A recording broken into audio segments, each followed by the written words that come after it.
School of ম্যাথের এই পর্বে তোমাদের স্বাগতম। আশা করি তোমরা সবাই ভালো আছো। এবার তোমাদের জন্য 149 পৃষ্ঠার 23 নম্বর প্রশ্নটি আলোচনা করব। এখানে বলা হলো নিচে 38 জন শ্রমিকের সাপ্তাহিক সঞ্চয় টাকায় দেওয়া হলো।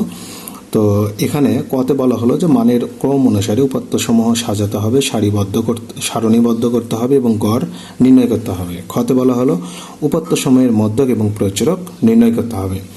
তো আমরা তাহলে এখানে শুরুতেই মানের ক্রম অনুযায়ী আমরা শুরুতেই উপাত্তগুলো সাজায় নেব। তো আমরা 23-এর কতে যে কাজটি করব, উপাত্ত সমূহকে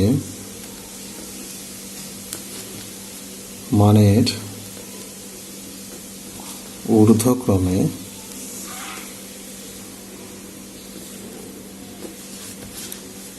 সাজানো।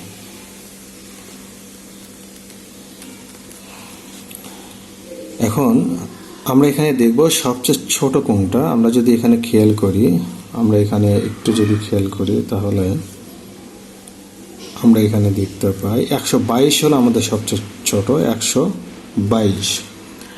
এরপর 122, এরপর আমরা পাশাপাশি দেখতে পাচ্ছি 125, 125।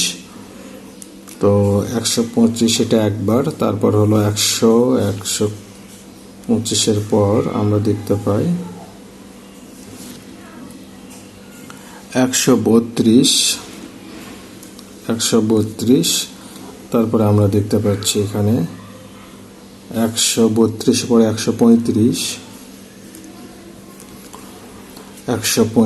তারপর আমরা দেখতে পাচ্ছি 136,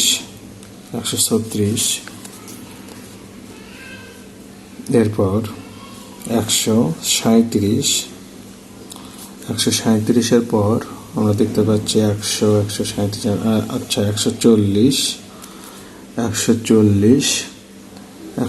আমরা বেশ কয়েকবার দেখতে পাই। 140 তিনবার, 140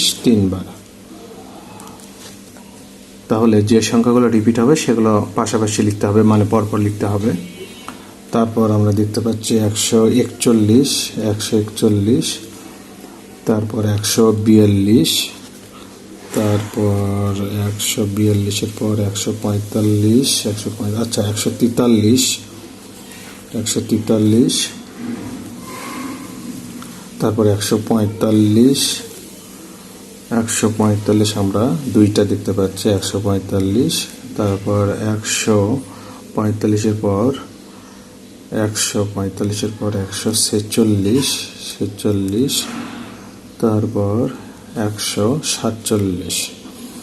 আচ্ছা, 146 দুইটা দেখতে পাচ্ছি, দুইটা, তারপর 147, তারপর 147 একটাই, 148 কয়টা, 148 আমরা দেখতে পাচ্ছি দুইটা, 148, তারপর 149 নয় 150 দেখতে পাচ্ছি, 150 দুইটা, 150 দুইটা, তারপর 151 একটাই, 152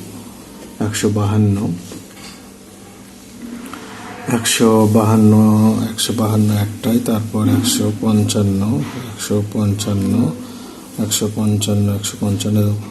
শুরুতে 155, তার মানে দুইটা পেলাম এখানে, 155, তারপর 156 দেখতে পাচ্ছি, 156 একটা দুইটা, 156, আচ্ছা আরো একটা 156 তিনটা, 156, তারপর 157, আচ্ছা 157 একটাই, এরপর 158,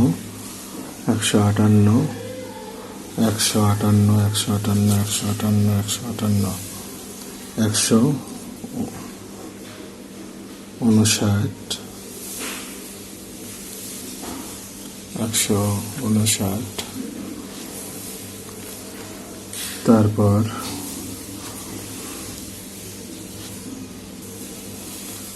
159, এরপরে 162 দেখতে পাচ্ছি আমরা, 162 একটাই, তারপর 164 দেখতে পাচ্ছি, তারপর 164 পর 165, তারপর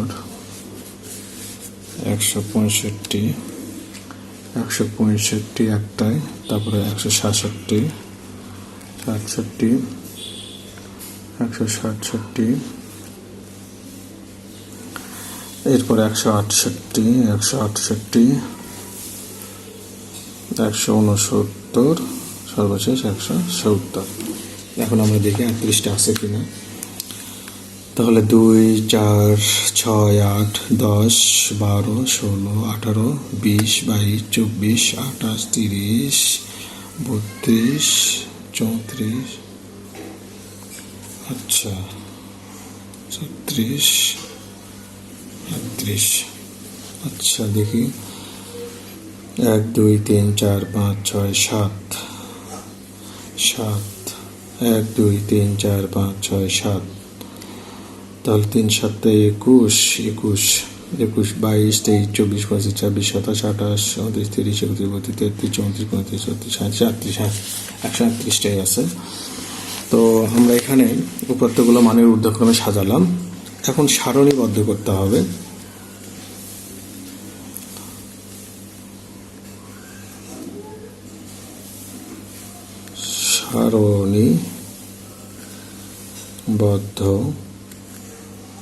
সারণীবদ্ধ করে পাই। তো আমরা যদি শ্রমিকের সংখ্যা নেই, এবার উপাত্ত সময়কে আমরা সারণীবদ্ধ করব কিভাবে, দেখো আমি যে উপাত্তগুলো সাজাই নিলাম মানের ঊর্ধ্বক্রমে, এখান থেকে আমরা সাজাবো। তো শ্রমিকের ক্রমিক নাম্বার, এখানে আমরা নাম্বার দেব 1, 2, 3, 4, 5, 6, 7, 8, 9, 10, 11, 12, 13, 14, 15, 16, 17, 18, 19, 20, 21, 22, 23, 24। তাহলে শ্রমিকের ক্রমিক নাম্বার আমি দিলাম। এবার আমি সাপ্তাহিক সঞ্চয় লিখব টাকায়, যেটা আমরা শুরুতে 1 নম্বরে পেলাম কত দেখো 122, আমরা 122 লিখব, 122। তারপরে হলো আমাদের 125, 2 নম্বরে 125, 3 নম্বরে 132, 4 নম্বরে 135, 5 নম্বরে 136, 6 নম্বরে 137, 7 নম্বরে 140, 140 তোমার 3 বার লিখতে হবে, তাহলে 140 3 বার লিখলাম। তারপরে 141, 142, 143, তারপর 145 হলো 2 বার, 145 2 বার, 145, তারপর 146 2 বার, 146 2 বার,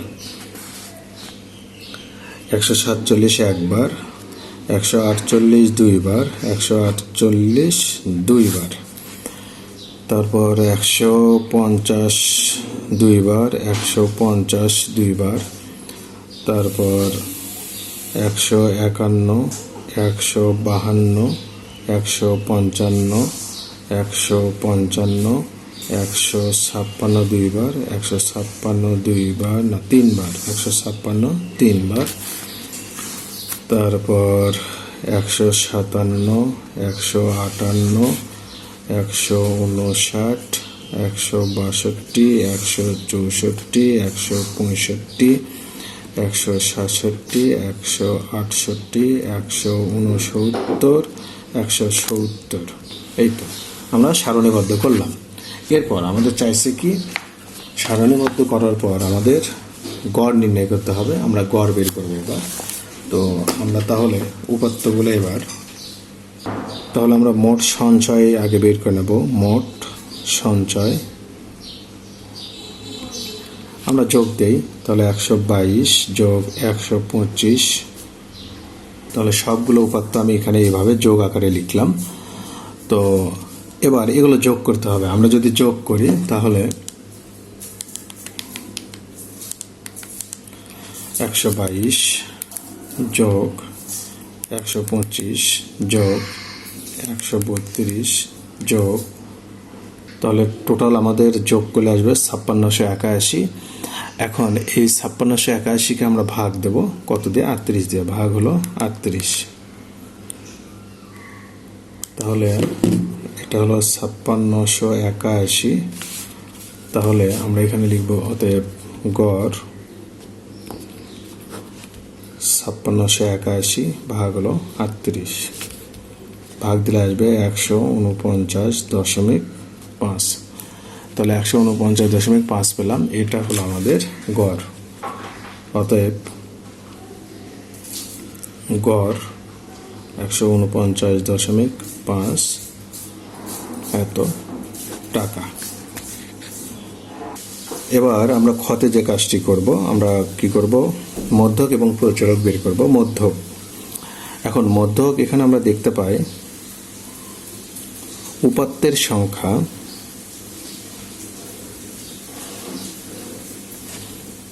n সমান হলো 38, এটা হলো জোড় সংখ্যা। সেক্ষেত্রে আমরা মধ্যক সমান লিখব মধ্যক সমান n ভাগ 2 তম পদ যোগ n ভাগ 2 যোগ 1 তম পদ ভাগ 2। এখন 38 ভাগ 2 তম পদ যোগ 38 ভাগ 2 যোগ 1 তম পদ ভাগ হলো 2। তাহলে এখানে 19তম পদ যোগ এখানে 20তম পদ ভাগ হলো 2। এখন 19তম পদ আমাদের খুঁজে বের করে নিতে হবে।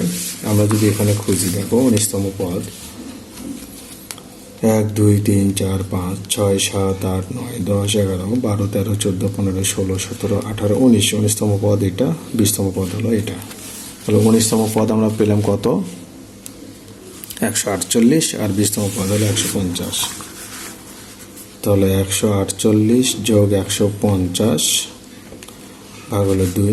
তাহলে এখানে যদি আমরা যোগ করি তাহলে আমরা পাবো 8 5 4 9 2 ভাগ 2। এখন ভাগ করলে কত হবে? 14 2 28, 14 2 28, তাহলে 1 9 2 18। তাহলে আমরা যেটা পেলাম 149। তাহলে মধ্যক হলো আমাদের এত। এটা তুমি চাইলে টাকা লিখতে পারো, এত টাকা। এবার প্রচুরক নির্ণয় করবো আমরা। প্রচুরক নির্ণয়। এখন কথা হলো, আমরা দেখতে পাই যে এখানে 140 আছে কয়বার? 3 বার। 140 আছে 3 বার। তারপর আমরা দেখতে পাই যে 145 আছে 2 বার। তারপর আমরা দেখতে পাই 146 আছে 2 বার। 146 আছে 2 বার। তারপর আমরা দেখতে পাই 148 আছে 2 বার। চলে আছে 2 বার। 148 2 বার। তারপর আমরা দেখতে পাই যে 150 কয়বার? 2 বার। 150 আছে 2 বার। তারপর আমরা দেখতে পাই 155 আছে 2 বার। তারপর 156 3 বার। 156 3 বার।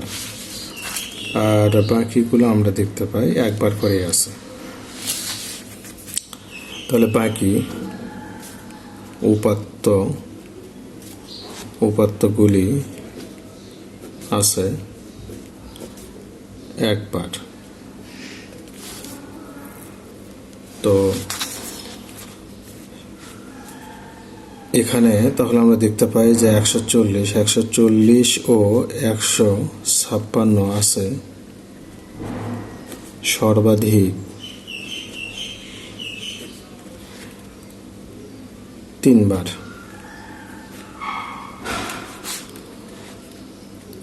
অতএব প্রচুরক তাহলে 140 ও 156।